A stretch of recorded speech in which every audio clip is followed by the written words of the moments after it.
अल्लाह नबी सल्लल्लाहु अलैहि वसल्लम सरकार तो आलम रहमतन लिल आलमीনের কাছে বিলাল হাবশী গেলেন। নবী আমার দাঁড়িয়ে কামের ভিতরে বসা, এমন সময় বিলাল রাতের আধারে আল্লাহর নবী সরকারে দো আলমের কাছে হাজির হয়ে গেলেন। বিলালকে দেখা আবু বকর দুইটা হাত পেতে ডাক দিয়া বলে, বিলাল আয় আয় আমার বুকে আয়। বিলাল ডাক দিয়ে বলে, আবু বকর, রে আবু বকর, তুমি হইলা মক্কার ভিতরে একজন সম্ভ্রান্ত পরিবারের।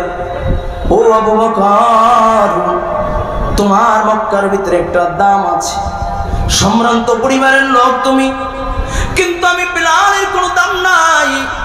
আমি বিলালকে কালো কাওয়ার করে কাওয়া, গোলামের বাচ্চা গোলাম বলে না। আবু বকর রে, জীবনে কোনোদিন আমার বুকের সাথে কেউ বুক লাগায় না। ও আবু বকর, জীবনে কেউ আমার দিকে ভালো নজরে তাকায় না, আমাকে জীবনে কেউ ভালো কোনো খাবার দেয় না। আবু বকর, জীবনে কোনোদিন ভালো বিছানায় ঘুমাই নাই, কিন্তু তুমি সম্ভ্রান্ত পরিবারের লোক হইয়া আমি বিলালকে তোমার বুকে জায়গা দিলাম। আল্লাহর নবী আবু বকর যখন বিলালকে বুকে নিস, আল্লাহর নবী ডাক দিয়ে কয়, বিলাল, শুধু তোমার জায়গা আবু বকরের বুকে না, আমি মুহাম্মদুর রাসূলুল্লাহর বুকটা তুমি বিলালের জন্য পাইতা দিলা। এ যুবক, আল্লাহর নবীর বুকে বিলাল কদম বাড়ায়া বাড়ায়া যায়, ডাক দিয়ে বলে, ইয়া রাসূলুল্লাহ, ইয়া হাবিবাল্লাহ, ও আল্লাহর নবী, আপনি মক্কার ভিতরে সবচেয়ে দামি বংশের, আপনি হইলেন কুরাইশ বংশের। ও আল্লাহর নবী, আপনার চেয়ে দামি আর কেউ নাই, আর আমার চেয়ে কম দামি মক্কার ভিতরে আর কেউ নেই। আমি হইলাম গোলামের বাচ্চা গোলাম, আমাকে আপনার বুকে জায়গা দিলেন। আল্লাহর নবী কয়, বিলাল আয় আয় আমার বুকটা তোর জন্য পাইতা দিলাম। বিলাল বলে, ইয়া রাসূলুল্লাহ, ইয়া হাবিবাল্লাহ, ও গো সরকার, আর দেরি করতে চাই না, আমাকে পড়ে দেন আশহাদু আল্লা ইলাহা ইল্লাল্লাহ ওয়া আশহাদু আন্না মুহাম্মাদান আবদুহু ওয়া রাসূলুহু। আল্লাহু আকবার। বিলাল মুসলমান হয়ে গেলেন।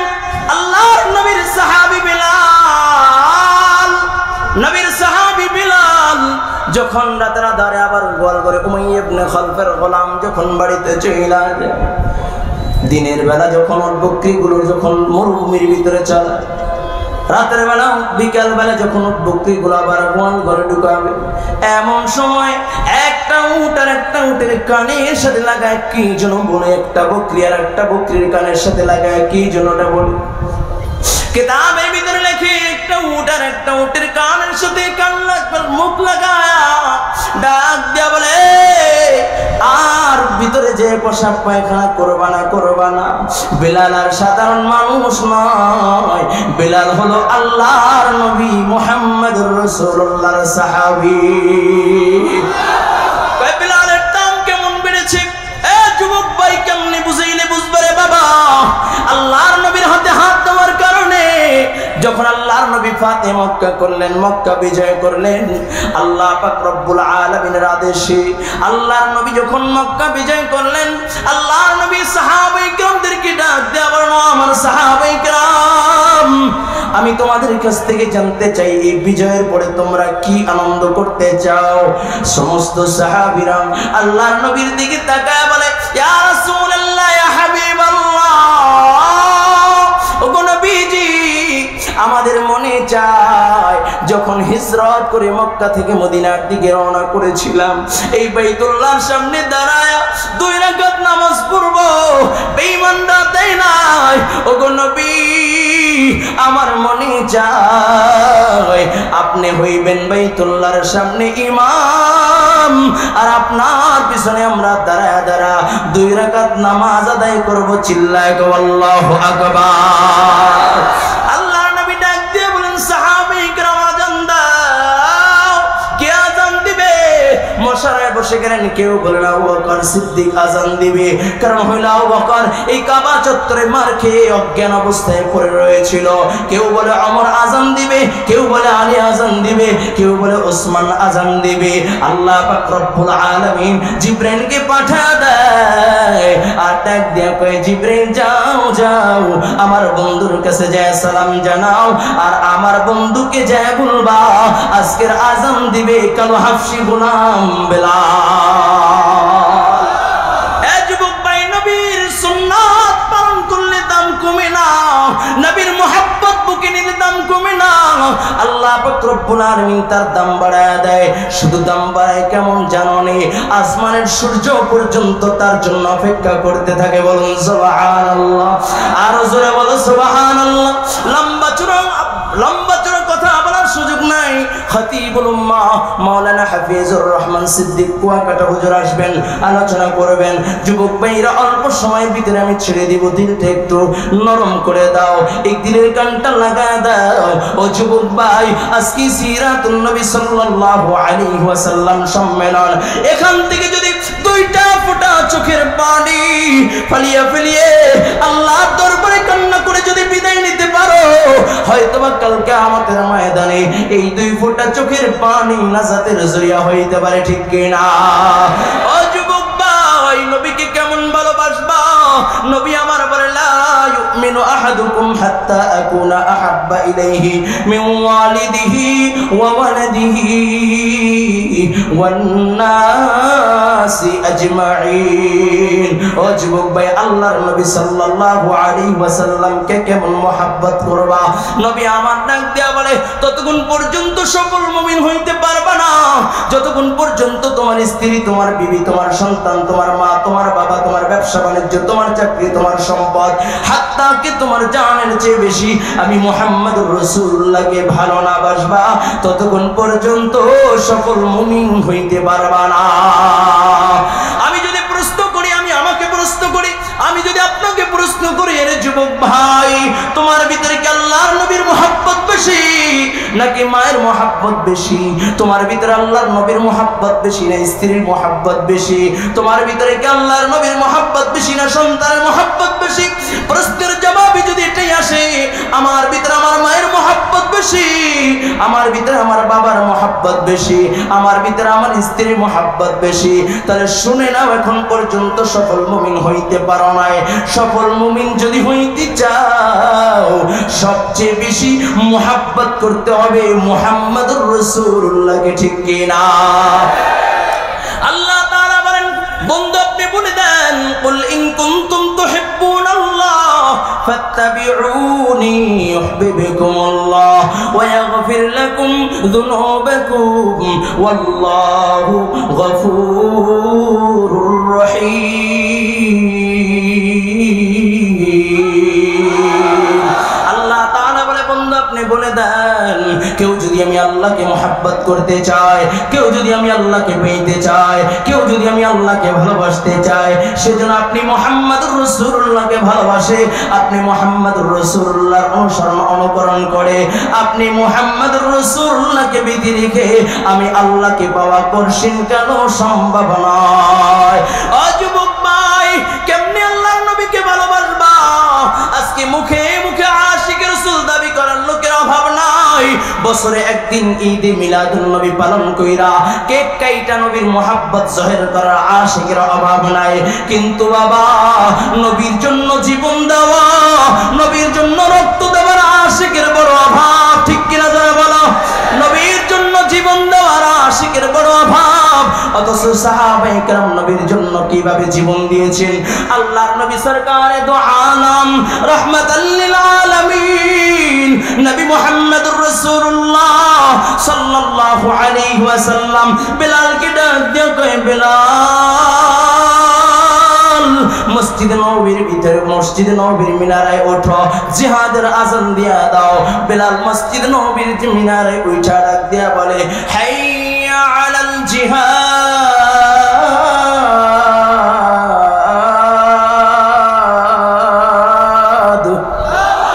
হাইয়া আলাল জিহাদ। ও যুবক ভাই অপেক্ষা করো, ইন্ডিয়ার বিরুদ্ধে জিহাদের ডাক আসতে পারে। ও যুবক ভাই অপেক্ষা করো, ওই নাস্তিকদের বিরুদ্ধে জিহাদের ডাক আসতে পারে। ও যুবক ভাই অপেক্ষা করো, আবার ওই মোদি নাস্তিক যারা নাস্তিক লালন পালন করে, ও নাস্তিক লালন পালনকারীদের বিরুদ্ধে জিহাদের ডাক আসতে পারে। ঠিক কিনা? তৈরি আছেন ইনশাআল্লাহ? আল্লাহর নবীর সাহাবী বিলাল জিহাদের আযান দিয়ে দিয়েছে। বিলাল ডাক দিয়া কয়, ও মদিনাবাসী, আল্লাহর নবী জিহাদের জন্য বায়াত গ্রহণ করতেছে, কে আসো? আল্লাহর নবীর হাতে হাত দিয়ে জিহাদের ময়দানে যাইবা, জলদি করে আসো, আল্লাহর নবী জিহাদের বায়াত গ্রহণ করতেছেন। ও যুবক ভাই ভালো করে শোনো, বিলাল ডাক দিয়া কয়, ও মদিনার মা, জলদি করে সন্তানগুলোকে পাঠায়া দাও, কালকে আমাদের ময়দানে শহীদের মা হিসেবে যদি দাঁড়াইতে চাও, জলদি করে সন্তানগুলোকে জিহাদের ময়দানে পাঠায়া দাও। ডাক দিয়া কয়, ও মদিনার মেয়েরা, কালকে আমাদের ময়দানে যদি শহীদের বিবি হিসাবে রব্বে কারীমের সামনে দাঁড়াইতে চাও, জলদি করে তোমার স্বামীদেরকে পাঠায়া দাও। আল্লাহর নবী জিহাদের বায়াত গ্রহণ করতেছেন, এই আওয়াজ মদিনার এক বিধবা নারীর কান পর্যন্ত পৌঁছায়। আল্লাহর বান্দি কান্না শুরু করে দিয়েছে, কান্না শুরু করে দিয়েছে। এমন সময় তার ছোট একটা বাচ্চা, ছোট একটা ছেলে বলে 6 থেকে 7 বছর বয়স, মায়ের কাছে এসে ডাক দিয়া বলে, মা কেন কান্না করো, কিসের জন্য কান্না করো?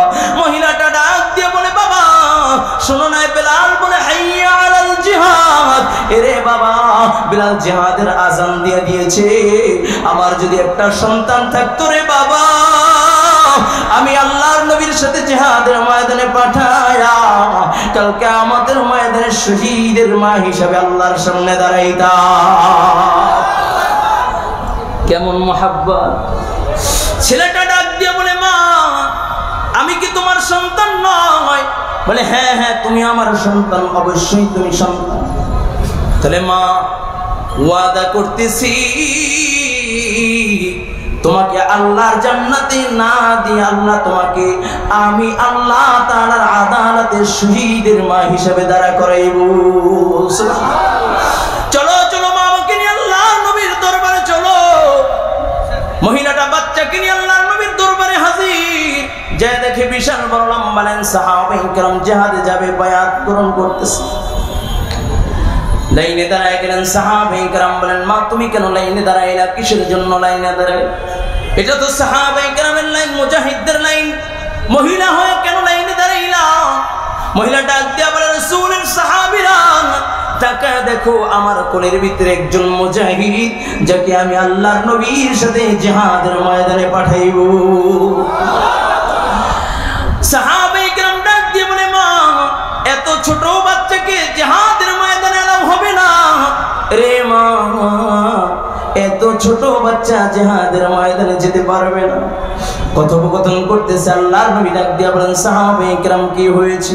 বলে, ইয়া রাসূলুল্লাহ, ইয়া হাবিবাল্লাহ, ও আল্লাহর নবী, এই ছোট বাচ্চা যে জিহাদের ময়দানে, আল্লাহর নবী জিহাদের ময়দানে ছোট বাচ্চাকে পাঠাইতে চায়। আল্লাহর নবী মহিলাকে ডাক দিলেন। আল্লাহর নবী ডাক দিয়া বলেন, মা কি হয়েছে?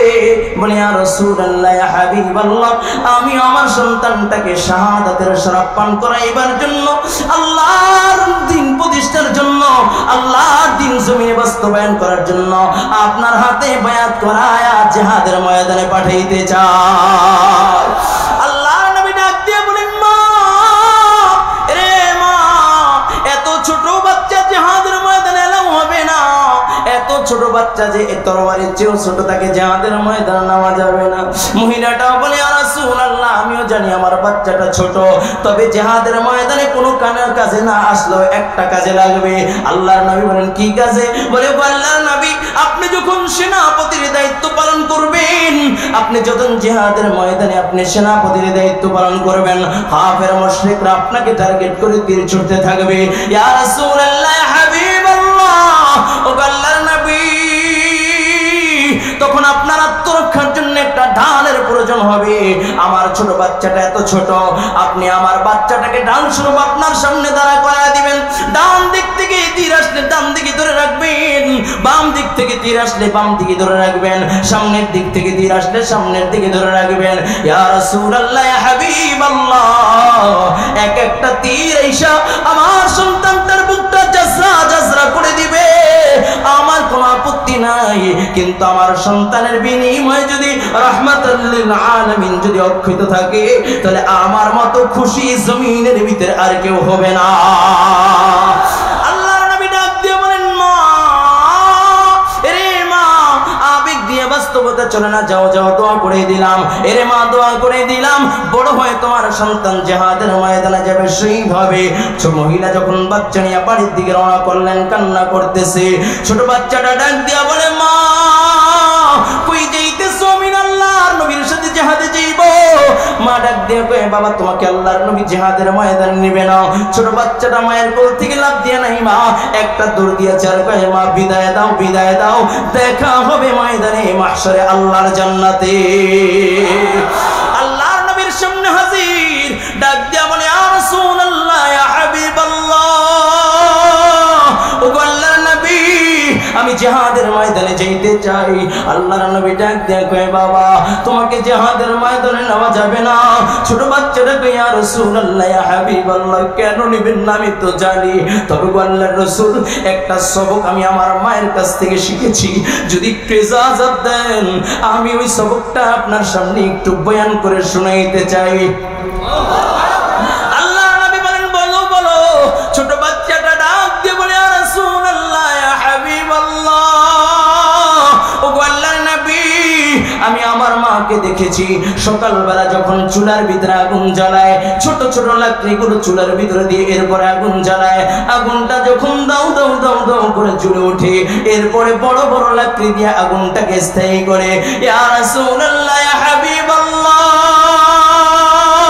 ও আল্লাহর নবী, আমি আপনার ছোট সাহাবী, আমি জানি যুদ্ধের ময়দানে আমার কোনো কাজে আসবে না, কিন্তু ইয়া রাসূলুল্লাহ, হাবিবাল্লাহ, ওই কাফের মুশরিকরা যখন হায়নার মতো মুসলমানদের রক্ত চোষার জন্য ব্যস্ত হয়ে যাবে, যখন মুসলমানদের রক্ত চোষার জন্য বেকুল হয়ে পড়বে, ইয়া রাসূলুল্লাহ, ইয়া হাবিবাল্লাহ, ও আল্লাহর নবী, ওই সময় আপনি আমাকে, আমি ছোট সাহাবীকে তরবারি হাতে দিয়ে ময়দানে ছেড়ে দিবেন, আমি কাফেরদের বিরুদ্ধে দাঁড়ায় যাব, কাফেররা আমাকে পেয়ে হায়নার মতো ছিঁড়ে ছিঁড়ে খেতে থাকবে, আমার রক্ত দিয়ে জমিনটা লাল হয়ে যাবে। আল্লাহর নবী, আর এই দৃশ্য যখন আবু বকর, ওমর, ওসমান, আলী যখন এই দৃশ্যগুলো দেখবে, তাদের ঈমানি জজবা আরো বেড়ে যাবে।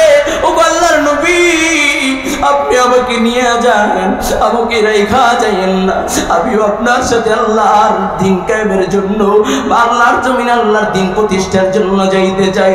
আল্লাহর নবী ছোট বাচ্চাটাকে বুকে নিয়ে কান্না শুরু করে দিলেন। আল্লাহ পাক রব্বুল আলামিন জিবরাইলকে পাঠিয়ে দেয়, জিবরাইল যাও যাও আল্লাহর নবীর আমার নবীর কাছে যাও, আমার বন্ধুর কাছে যা সালাম জানাও। জিবরাইল বলে, ইয়া রাসূলুল্লাহ, আল্লাহ সালাম পাঠাইছেন, আল্লাহ তাআলা জানতে চায় আপনি কি করতেছেন। জিবরাইলকে আল্লাহর নবী বলেন, ওগো জিবরাইল, আমি নাম লিস্টি করতেছি, যারা যারা জিহাদের ময়দানে যাবে তাদের নাম লিস্টি করতেছি। জিবরাইল ডাক দিয়া বলে, ইয়া রাসূলুল্লাহ, ইয়া হাবিবাল্লাহ, ও আল্লাহর নবী, আল্লাহ তাআলা জান্নাতি খাতায় যারা জিহাদে যাবে তাদের নাম লিস্টি করতেছে, আর ওই লিস্টির ভিতরে সর্বপ্রথম যার নাম, সে হলো আপনার কোলের সাহাবী, ছোট সাহাবীর নামটা আল্লাহ তাআলা প্রথম জান্নাতি খাতায় উঠিয়ে দিয়েছে। এই যুবক ভাই, আল্লাহর জান্নাতে নবীর মুহাব্বত বুকে ধারণ করে আল্লাহর জান্নাতে কে কে যাইতে চাও? আল্লাহু আকবার, আরো জোরে বল আল্লাহু আকবার। আল্লাহ কবুল কইরা নাও, আল্লাহ কবুল কইরা নাও, বলুন আমিন।